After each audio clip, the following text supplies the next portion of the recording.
जहां महिला की संदिग्ध परिस्थितियों में शव मिलने से गांव में मचा हड़कंप। साथ ही अगली खबर कैमूर से है, जहां भभुआ में पिरामिल फाउंडेशन के द्वारा युवा सेवा सदन के ऊपर परिचर्चा की गई आयोजन।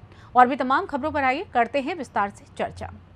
पूर्व कैबिनेट मंत्री रामप्रसाद चौधरी ने समाजवादी पार्टी से नामांकन कर गणेशपुर में जनसभा की। रामप्रसाद चौधरी ने कहा कि आज जो जन सैलाब उमड़ा है, इससे ये लगता है कि बस्ती में इस बार परिवर्तन निश्चित है।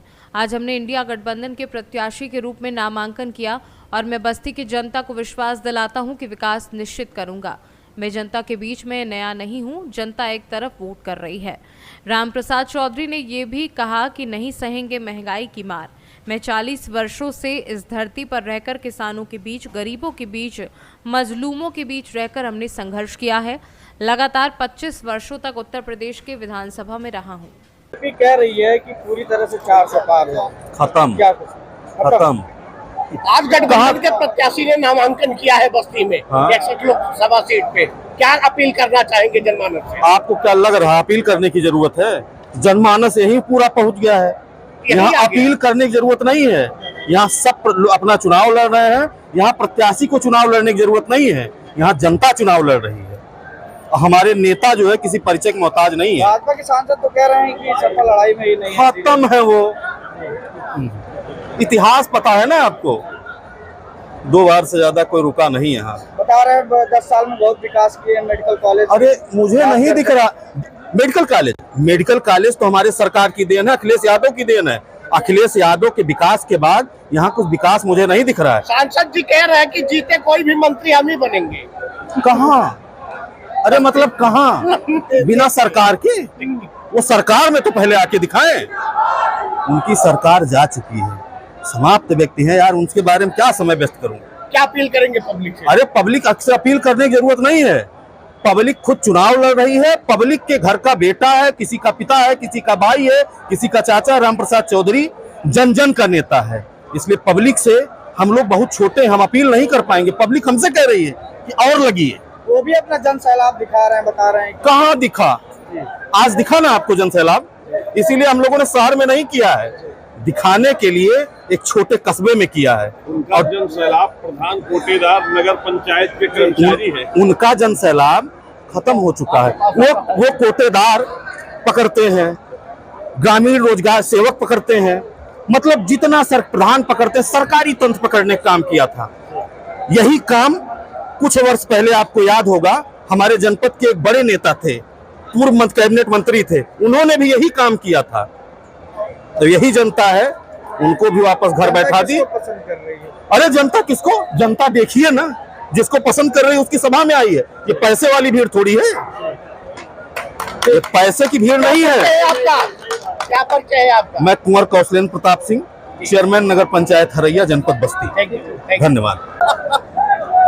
सर, आज गठबंधन के प्रत्याशी ने, समाजवादी के प्रत्याशी ने आज नामांकन किया है। आप लोग यहाँ मौजूद हैं उनके नामांकन के कार्यक्रम में, क्या कहेंगे ऐसे मौके पे? ऐसे मौके पे आज के ऐतिहासिक जन सैलाब को देखते हुए, जहां नवयुवक अपने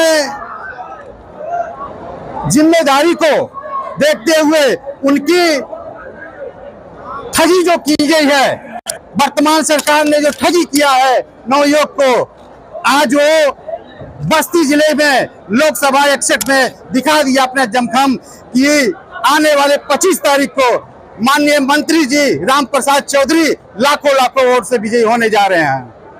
अभी विरोधियों ने कहा है कि अगर 400 पार हो तो संविधान बदलेंगे। क्या कहना है इस बात को लेकर? वो तो कहते हैं ये 400 पार होंगे, लेकिन मैं दावे के साथ कहता हूँ कि वो 150 नहीं पार होंगे।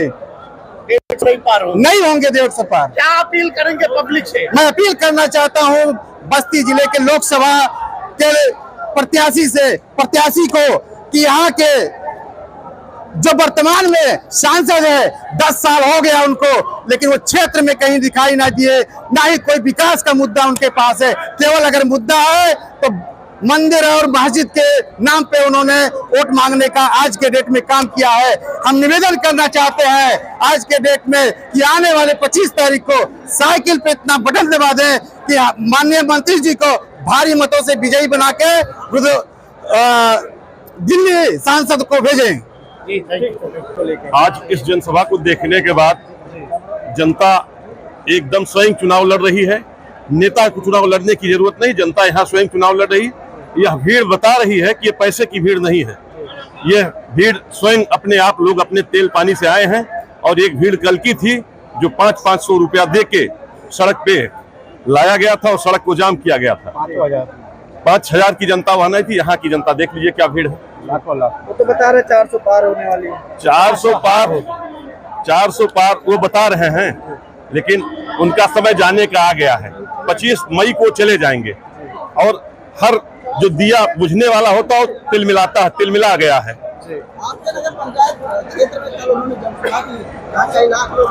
हमारे इलाके में जो जनसभा उनकी थी, मेरे इलाके में मैं समझता हूं कि 5% कप्तानगंज की जनता नहीं थी। पूरे इधर उधर की जनता, बाहर के लोगों को सफाई कर्मचारी प्रधानों के ऊपर दबाव देकर कि प्रधान जी अगर 10 मोटरसाइकिल नहीं लाओगे तो ठीक नहीं होगा, कोटेदारों के ऊपर दबाव देकर कोटेदार, और वहां कोटेदार गांव में ये कह रहा है भैया हाथ जोड़ रहे हैं चलिए, वहां हमूड़ी गिना के चले आइए, और वहां जैसे पहुंचे तैसे मोटरसाइकिल लेकर फुर्र हो गए सब। देश की कई संसदीय सीटों पर निर्विरोध बीजेपी के सांसद चुन लिए गए हैं, क्या कहना उस पर आपका? ये तो उनकी तानाशाही है, वही जनता तानाशाही से उब चुकी है। जनता तानाशाही बर्दाश्त नहीं कर रही। पूरी तरह से कौन निकल रहा बस्ती में? बस्ती में तो कोई लड़ाई ही नहीं नजर आ रहा है। उनके पास है क्या? तो एक जाति का बात बता दीजिए जो उनके पास वोट हो। 10 साल में वो जो अपना विकास किया, जनता का विकास, बस्ती 14 में जो विकास हुआ था उससे 14 से आज 24 देख लीजिए। सांसद जी का व्यक्तिगत जो विकास है उसको जाके देख लीजिए, 14 में वो क्या थे आज क्या है। इसलिए जनता एकदम मन बना चुकी है। राम प्रसाद चौधरी यहाँ के सांसद बनने जा रहे हैं, उसमें कोई बस्ती से सी न्यूज़ संवाददाता धर्मेश की रिपोर्ट।